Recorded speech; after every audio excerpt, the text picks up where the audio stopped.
Namaskar and welcome to this online learning platform of Shri AKDMC Mahila College, Jamnagar, and myself Dhruvika Kanabar presenting my lecture on financial management. નાણાકીય સંચાલનના લેક્ચરમાં આપનું સ્વાગત છે. આપણે અગાઉના લેક્ચરમાં ઇમ્પોર્ટન્સ ઓફ ફાઇનાન્શિયલ મેનેજમેન્ટ, નાણાકીય સંચાલનના મહત્ત્વની અલગ અલગ દૃષ્ટિએ શું મહત્ત્વ છે નાણાકીય સંચાલનનું એની ચર્ચા કરી. એ અગાઉ આપણે ઓબ્જેક્ટિવ્સ ઓફ ફિનાન્શિયલ મેનેજમેન્ટની ચર્ચા કરી, નાણાકીય સંચાલનના હેતુઓની, અને હવે અત્યારે આ લેક્ચરમાં આપણે નાણાકીય સંચાલનના કાર્યક્ષેત્રની ચર્ચા કરવાની છે, સ્કોપ ઓફ ફિનાન્શિયલ મેનેજમેન્ટ.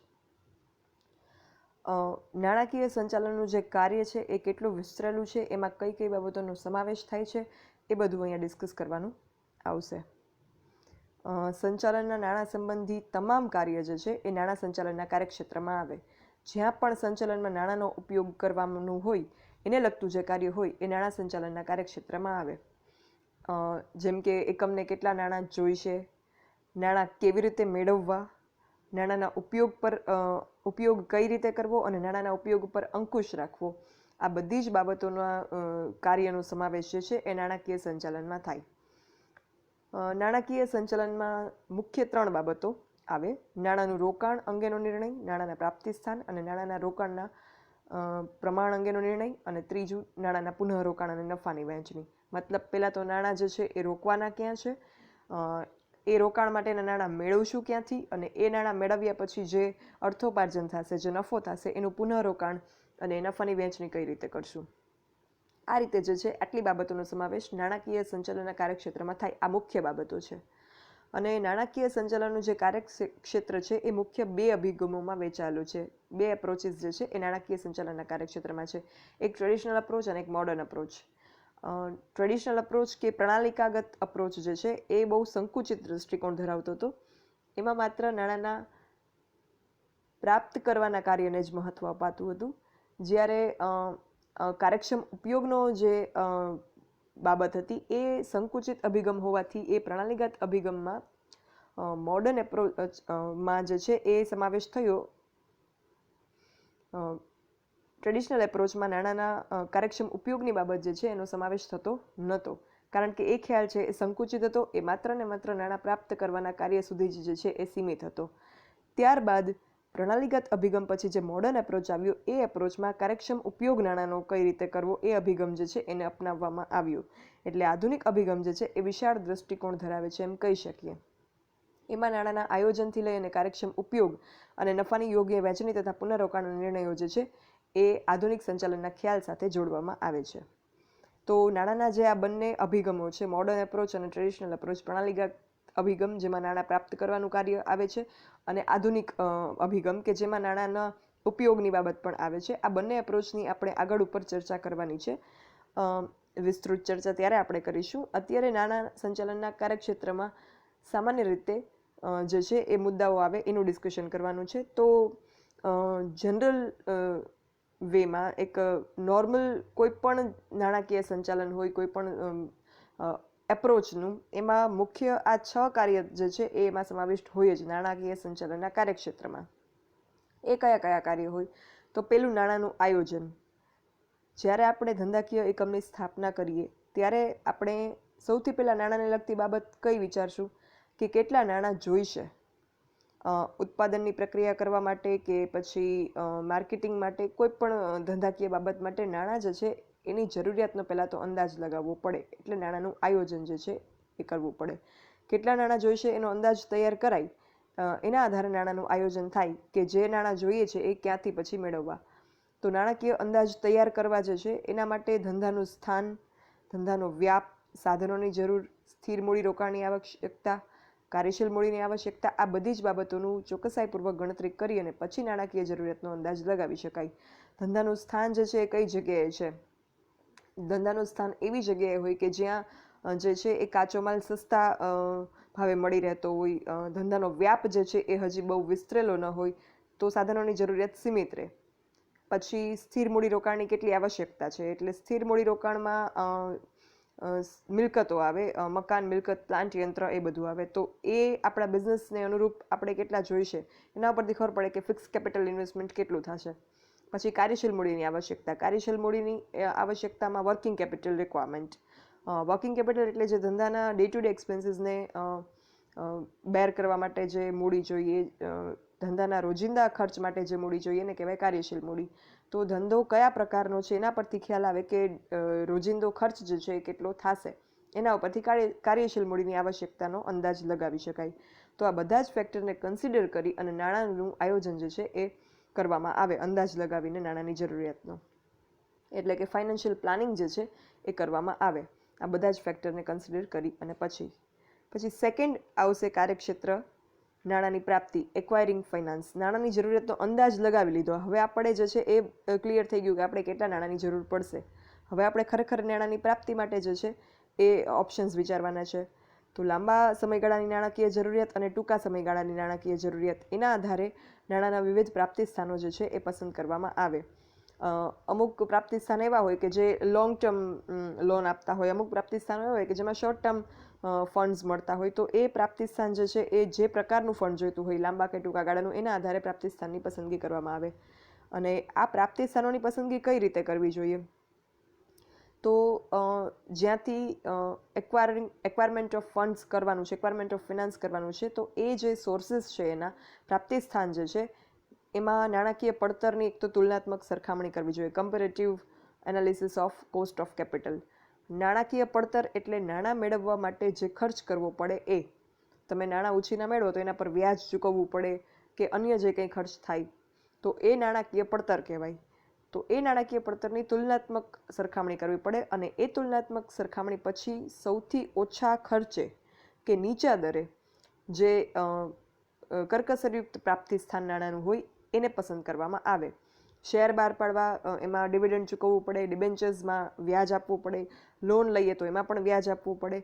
તો એમાંથી કયું પ્રાપ્તિ સ્થાન જે છે એ કરકસરયુક્ત છે, ઓછા ખર્ચે નાણાંની પ્રાપ્તિ આપણને થશે, એ સરખામણી તુલનાત્મક બધા જ પ્રાપ્તિ સ્થાનો જે ઓપ્શન્સ હોય એમાંથી સરખામણી કર્યા પછી નાણાંનું પ્રાપ્તિ સ્થાન જે સૌથી કરકસરયુક્ત અને નીચા દરે નાણાંની પડતર આવતી હોય એવું પ્રાપ્તિ સ્થાન પસંદ કરવાની કાર્યવાહી હાથ ધરવામાં આવે. એ છે સેકન્ડ, એક્વાયરિંગ ઓફ ફાઇનાન્સ. પછી થર્ડ છે નાણાંનો ઉપયોગ, યુઝ ઓફ ફિનાન્સ. એકવાર નાણાં પ્રાપ્ત થઈ ગયા, હવે એનો ઉપયોગ કરવાની વાત આવશે. તો જે હેતુ માટે નાણાં મેળવવામાં આવ્યા છે એ જ હેતુ માટે નાણાંનો ઉપયોગ થાય એ પ્રકારના પગલાઓ લેવાનું જે છે એ નાણાકીય સંચાલને જોવું જોઈએ. નાણાં જે છે એ મેળવ્યા હોય ઉત્પાદન કાર્ય માટે અને પછી એનો ઉપયોગ જે છે એ કોઈ અન્ય હેતુ માટે કરવામાં આવે તો એ વસ્તુ યોગ્ય નથી. જે હેતુ માટે નાણાં મેળવ્યા છે એ જ હેતુ માટે એનો ઉપયોગ થવો જોઈએ. માર્કેટિંગ માટે મેળવ્યા હોય તો એના માટે, મિલકતોની ખરીદી માટે થયા હોય, નાણાં લેવામાં આવ્યા હોય, મેળવવામાં આવ્યા હોય તો એના માટે. એમાં પણ જો સ્થિર મિલકતની ખરીદી માટે નાણાં મેળવવામાં આવ્યા હોય તો એમાંથી સ્થિર મિલકતની જ ખરીદી થવી જોઈએ. પછી એને વર્કિંગ કેપિટલ કે કાર્યશીલ મૂડીમાં વાપરવા જોઈએ નહીં.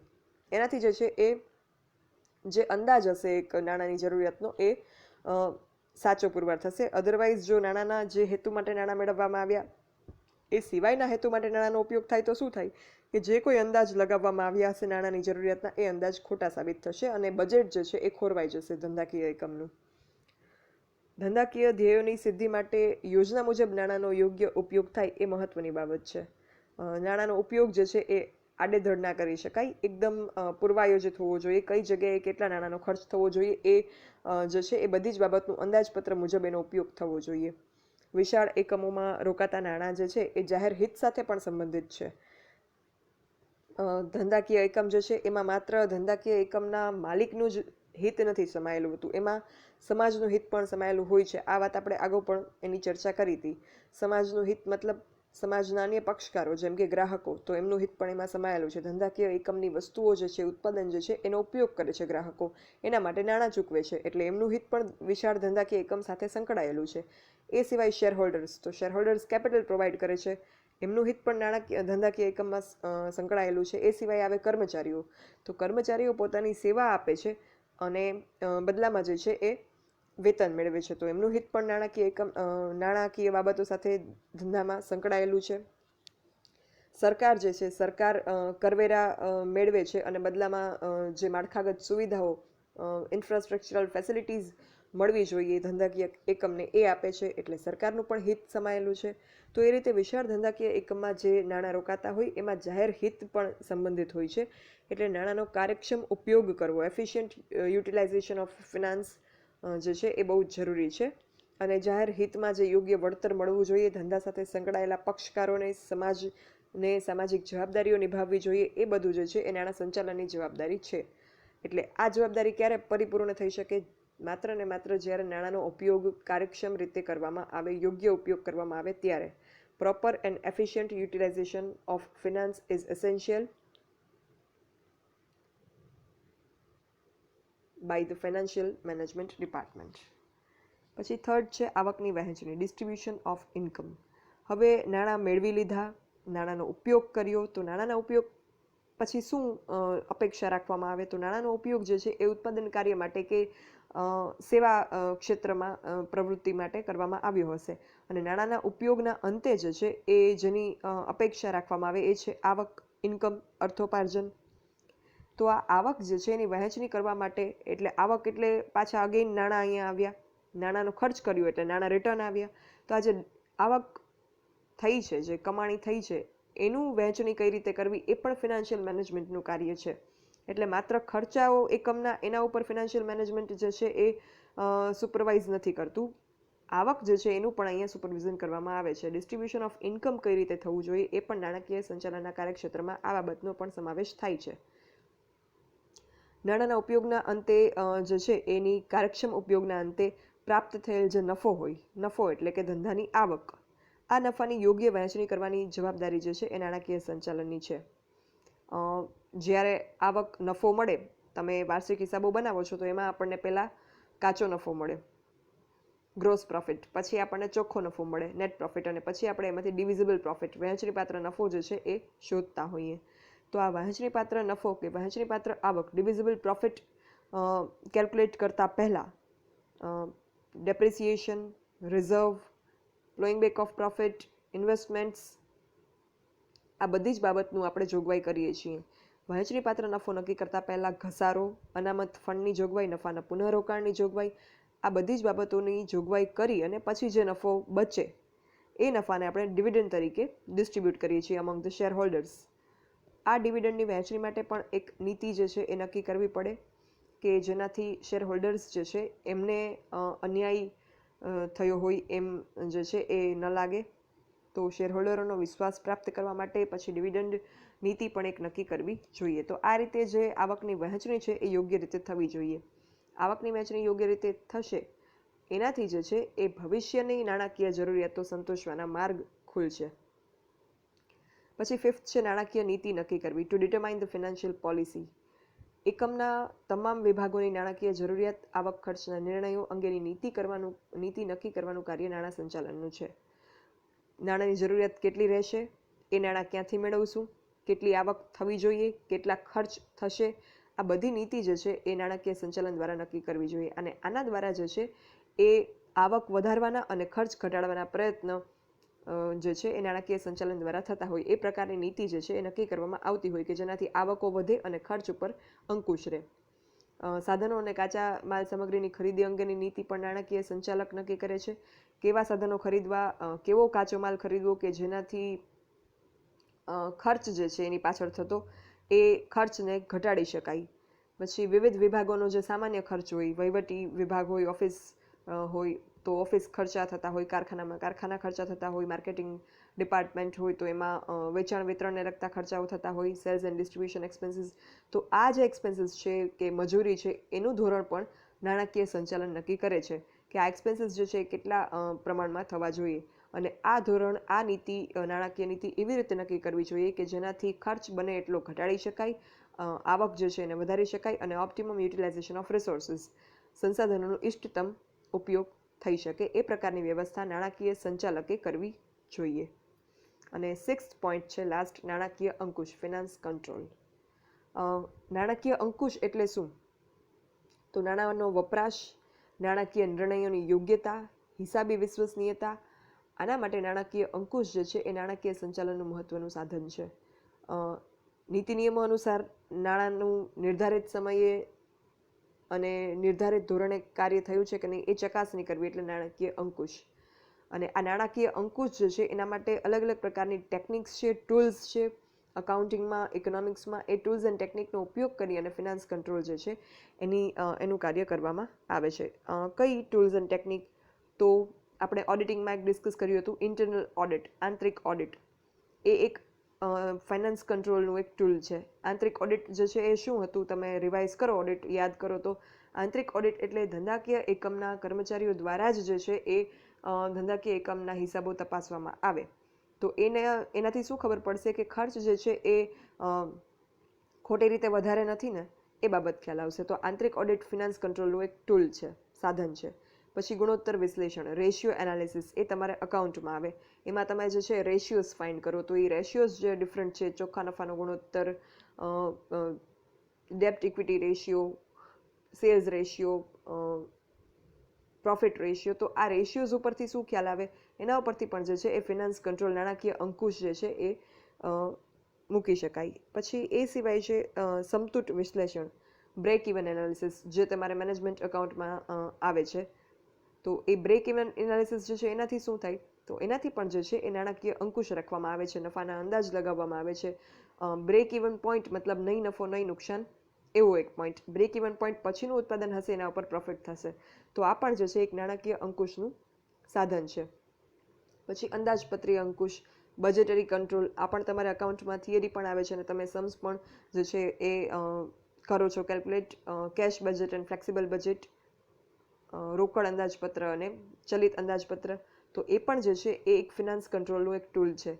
તો આ પ્રકારના જે અકાઉન્ટિંગ ટૂલ્સ એન્ડ ટેકનિક છે, internal audit, ratio analysis, break even analysis, budgetary control, આ બધા ટૂલ્સ એન્ડ ટેકનિકનો ઉપયોગ કરી અને નાણાકીય અંકુશની પ્રવૃત્તિ જે છે કરવામાં આવે છે, કે જેનાથી નાણાં કે જે બહુ જ અગત્યનું સાધન છે ધંધાકીય એકમનું, એ વેડફાય નહીં, એનો કાર્યક્ષમ ઉપયોગ થાય, કરકસરપૂર્વક ઉપયોગ થાય અને એમાંથી જે છે એ મહત્તમ આવકનું ઉપાર્જન થઈ શકે. તો આ રીતે નાણાકીય અંકુશ જે છે એનું કાર્ય પણ નાણાકીય સંચાલનમાં અગત્યનું છે. તો અહીંયા સ્કોપ ઓફ ફિનાન્શિયલ મેનેજમેન્ટનો ટોપિક જે છે એ પૂરો થાય છે. નેક્સ્ટ આપણે નાણાં કાર્યો, ફિનાન્સ ફંક્શન્સ જે છે એનું ડિસ્કશન નેક્સ્ટ લેક્ચરમાં કરીશું. સો that's all for this lecture. As usual જો કોઈને કંઈ પણ ક્વેરી હોય તો dbk.dhruvika@gmail.com પર તમે મને લખી શકો છો. Thank you.